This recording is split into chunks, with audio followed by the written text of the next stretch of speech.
Assalamualaikum warahmatullahi wabarakatuh. Selamat siang, Prof. Hamzah dan juga teman-teman sekalian. Di sini saya dan juga teman saya akan mempresentasikan hasil kerja kami, yaitu penyimpanan energi tugas 3 tentang perkembangan penyimpanan energi hidrogen dan potensinya di masa depan. Sebelumnya, perkenalkan anggota kelompok kami. Saya sendiri, Salsabila Nurapti, dengan NRP 504211040. Terus rekan saya, Sinta Triksi Marcelina, NRP 504211053. Selanjutnya, Naura Ariela Maulidika dengan NRP 504211085. Dan terakhir, Andi Fitri Ayu dengan NRP 504211101. Adapun topik pembahasan presentasi kami, yang pertama tentunya pendahuluan, kemudian perkembangan penyimpanan hidrogen, potensi hidrogen di masa depan, kendala penyimpanan hidrogen, dan ditutup dengan kesimpulan.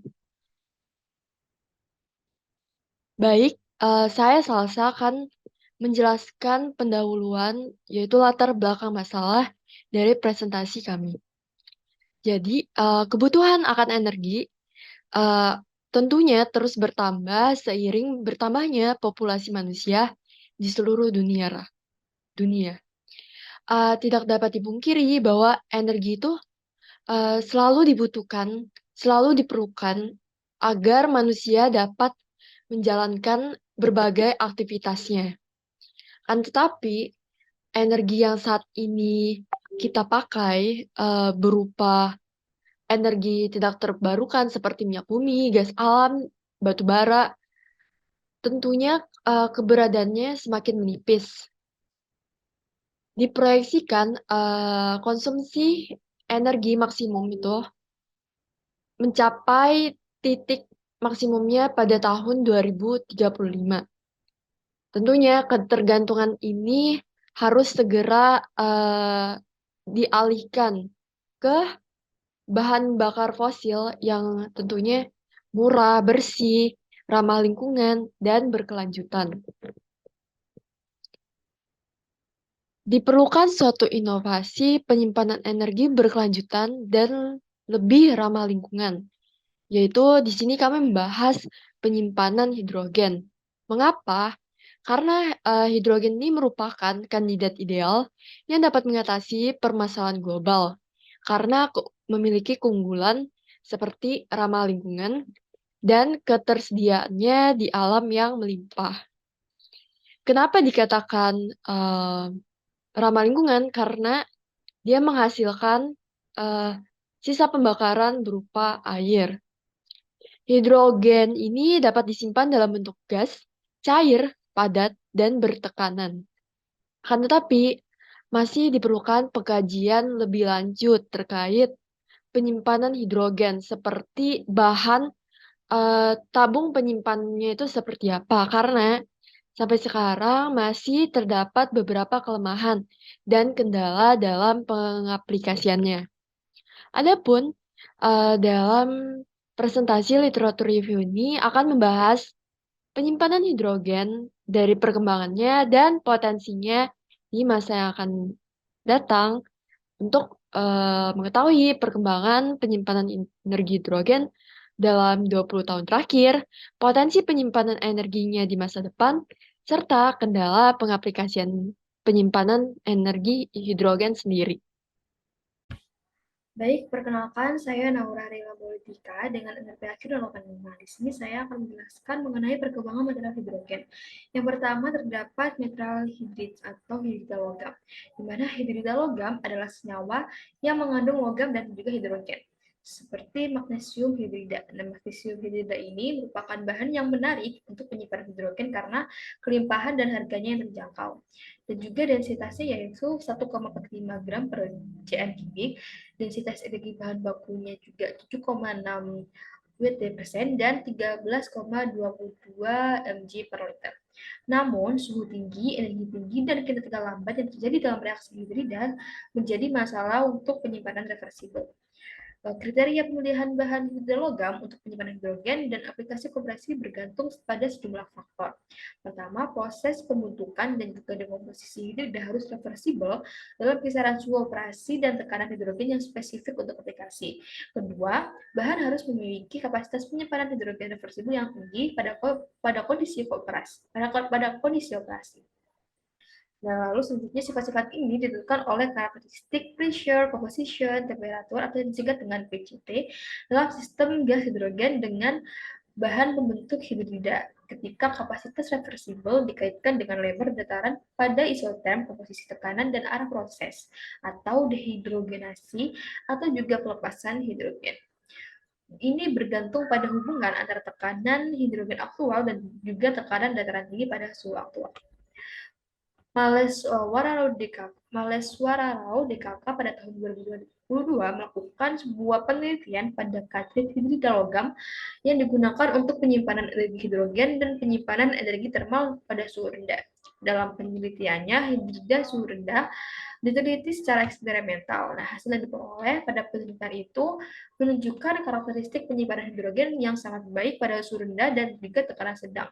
Kapasitas penyimpanan gravimetrik maksimum sebesar 10,72 gram yang dicapai dalam waktu 794 detik pada tekanan 20 bar dan suhu 15 derajat Celcius. Dan paduan melepaskan 9,9 gram hidrogen dalam waktu 468 detik, sementara desorbing pada suhu 60 derajat Celcius. Selain itu, pada penelitian lain yang dilakukan oleh Yahya dan Ismail pada tahun 2018, melakukan penelitian mengenai efek katalitik sinergis SrTiO3 dan Ni pada penyimpanan hidrogen MgH2.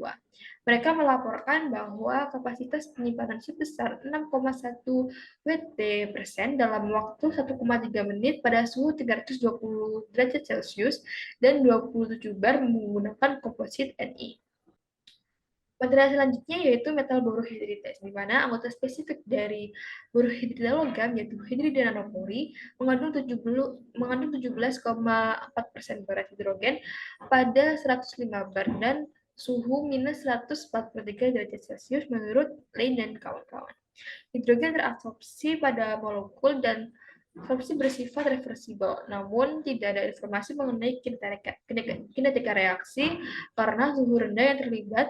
Pilihan dapat menjadi masalah dan manajemen thermal mungkin diperlukan untuk mengontrol laju penyerapan dan pelepasan hidrogen. Borohidrida golongan 1 yaitu NaBH4 telah diteliti secara ketat untuk aplikasi penyimpanan hidrogen, tetapi sebagai hidrida kimiawi karena reversibilitas tidak pernah diperlihatkan. Nah, untuk borohidrida golongan 2 yaitu BeBH4 dua kali, MgBH4 dua kali, CaBH4 dua kali, tidak pasti apakah borohidrida SrBaRa ada, tetapi ada referensi untuk SrBH4 dua kali dari tahun 1955. Baik, saya Andi Fitri Ayu Lestari dengan NRP akhir 101 akan melanjutkan pemaparan terkait perkembangan penyimpanan hidrogen. Di sini ada aluminium hidrida dengan rumus molekul ALH3 atau biasa juga disebut sebagai alana, yang mana material ini merupakan bahan penyimpanan hidrogen yang hampir ideal dari sudut pandang desorpsi. Material ini memiliki kapasitas gravimetri sebesar 10% dengan beratnya dan kapasitas volumetri sebesar 149 gram dengan suhu desorpsi hidrogen hingga 175 derajat Celcius, yang mana ini tergantung pada ukuran partikel dan penambahan katalisnya. Karena rendahnya suhu dekomposisi aluminium hidrida sendiri dan sifat kemampuannya untuk menyimpan 10% berat hidrogen, bahan ini telah menjadi subjek penelitian selama beberapa dekade belakang. ALH3 sendiri diidentifikasi sebagai bahan penyimpanan hidrogen yang menjanjikan untuk suhu rendah aplikasi sel bahan bakar, di mana sudah diketahui bahwa kesulitan dari ALH3 sendiri terletak pada regenerasinya. Sederhananya terlalu tinggi untuk diterapkan pada skala industri besar. Maka dari itu, dengan cara yang telah dilakukan dapat menghasilkan garam yang stabil untuk produk sampingan yang mahal untuk didaur ulang, dan karena itu tidak terlalu dipakai di banyak aplikasi. Selanjutnya ada material logam dan paduan logam atau alloy, di mana logam atau paduan logam ini menyerupai sponge yang dapat menyerap hidrogen. Hidrogen akan terabsorpsi pada ruangan yang steril pada kisi kristal logam sehingga tidak mudah terbakar dan lebih aman. Paduan logam ini merupakan campuran unsur yang memiliki sifat-sifat logam yang terdiri dari dua atau lebih unsur, dan sekurang-kurangnya satu unsur utamanya adalah logam.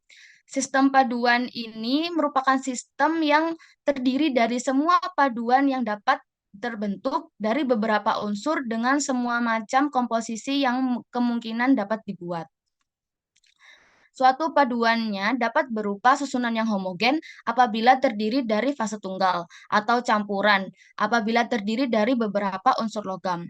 Dalam tangki hibrida logam sendiri, hidrogen dapat disimpan karena reaksi kimianya reversibel yang terjadi antara paduan logam di mana paduan logamnya itu akan bercampur dengan gas hidrogen.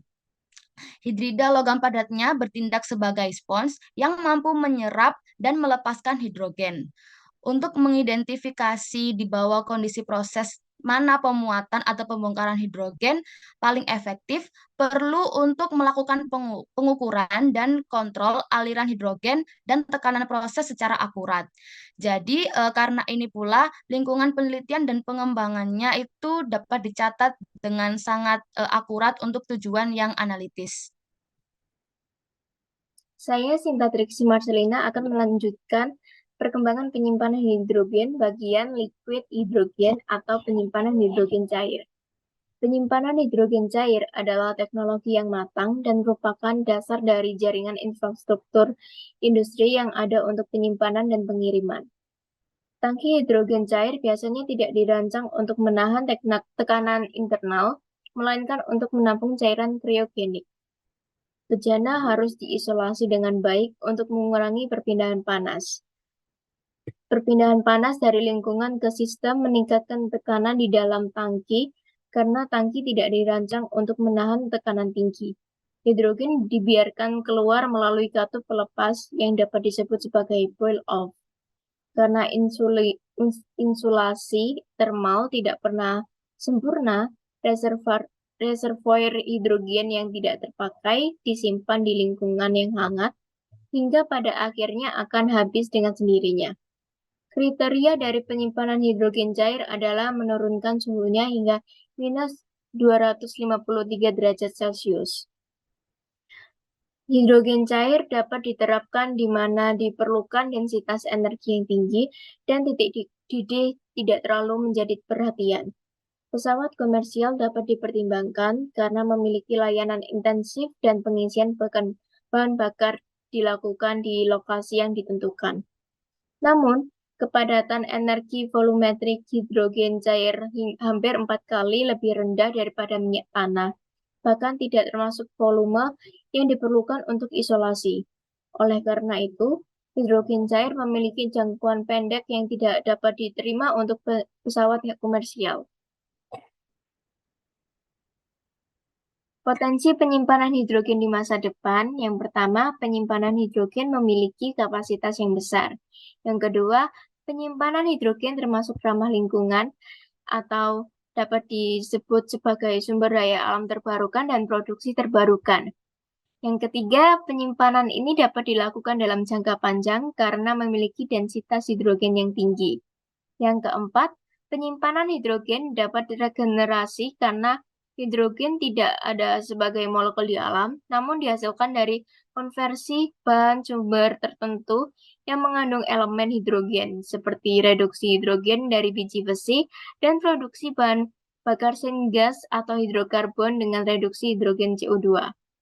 Yang kelima, pengembangan teknologi penyimpanan hidrogen ini rendah emisi gas rumah kaca, sehingga sering dibutuhkan untuk transisi menuju masyarakat rendah karbon yang berkelanjutan. Baik, saya Salsabila Nurapti akan menjelaskan tentang kendala penyimpanan hidrogen. Yang pertama, tabung penyimpan hidrogen. Mengapa? Karena tabung penyimpan hidrogen diperlukan dengan kualitas yang aman dan mampu menampung hidrogen. Banyak media yang dapat digunakan untuk menyimpan hidrogen seperti dalam fase gas, fase cair, padat, dan juga bertekanan. Penyimpanan hidrogen dalam bentuk gas ini harus berada dalam tabung yang bertekanan tinggi mencapai 700 bar. Sehingga ini merupakan salah satu kendala tabung penyimpan hidrogen. Misalnya dalam bentuk cair, suhunya itu harus stabil yaitu minus 253 derajat Celcius atau sekitar 20 Kelvin. Ini juga merupakan kendala tabung penyimpan hidrogen. Dan dalam bentuk padatan, hidrogen memiliki kemampuan membentuk hidrida logam dengan beberapa padatan sehingga dapat memiliki kemampuan membentuk penyimpanan dengan keamanan yang lebih tinggi. Sehingga tabung penyimpan hidrogen dalam bentuk padatan ini merupakan tabung penyimpan hidrogen yang terbaik. Akan tapi untuk materialnya sendiri masih dikaji lebih lanjut untuk menentukan material mana yang memiliki kelemahan paling sedikit. Karena saat ini beberapa material padatan sendiri untuk tabung penyimpan hidrogen masih terdapat kelemahannya. Selanjutnya, biaya yang relatif tinggi. Penyimpanan hidrogen memerlukan biaya yang relatif tinggi sehingga diperlukan suatu inovasi untuk menciptakan penyimpanan hidrogen yang ekonomis. Karena dari segi biaya membuat tabungnya sendiri itu tidaklah murah. Selanjutnya memerlukan temperatur yang tinggi. Temperatur yang tinggi ini untuk melepaskan hidrogen saat akan digunakan kembali dalam hidrogen cair. Selanjutnya, efisiensi volumetrik. Untuk penyimpanan hidrogen sendiri ini, cara volumetrik itu tidak efisien karena dapat mengurangi volume hidrogen sehingga volumenya itu tidak sesuai dengan volume awal. Dan terakhir, kinerja fisik dan struktur mekanik.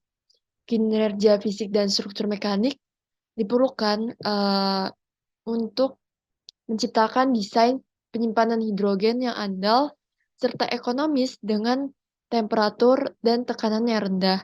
Karena kendalanya yang telah disebutkan tadi, bahwa tabung penyimpan hidrogen itu tekanannya dan temperaturnya itu tinggi dan harus stabil. Sekian dari saya, akan dilanjutkan oleh rekan saya. Selanjutnya ada kesimpulan. Penyimpanan hidrogen merupakan teknologi yang diharapkan berkelanjutan dan dapat digunakan untuk pembangunan dunia.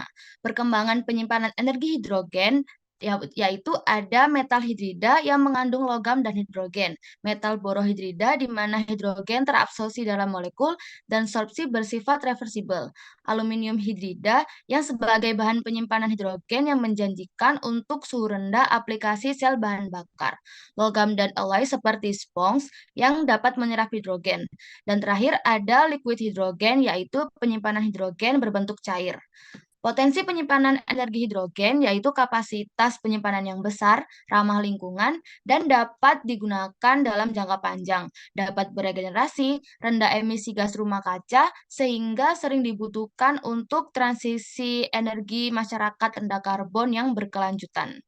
Dan terakhir ada kendala penyimpanan hidrogen yang berakibat pada terhambatnya pengaplikasian penyimpanan hidrogen, yaitu material tabung penyimpanan hidrogen, biaya yang relatif tinggi, memerlukan temperatur dan tekanan yang tinggi, serta efisiensi volumetrik, kinerja fisik, dan struktur mekaniknya.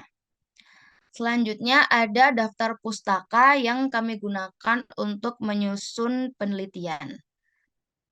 Nah, itu saja pemaparan dari kelompok kami. Kurang lebihnya mohon dimaafkan. Sekian dan terima kasih. Wassalamualaikum warahmatullahi wabarakatuh.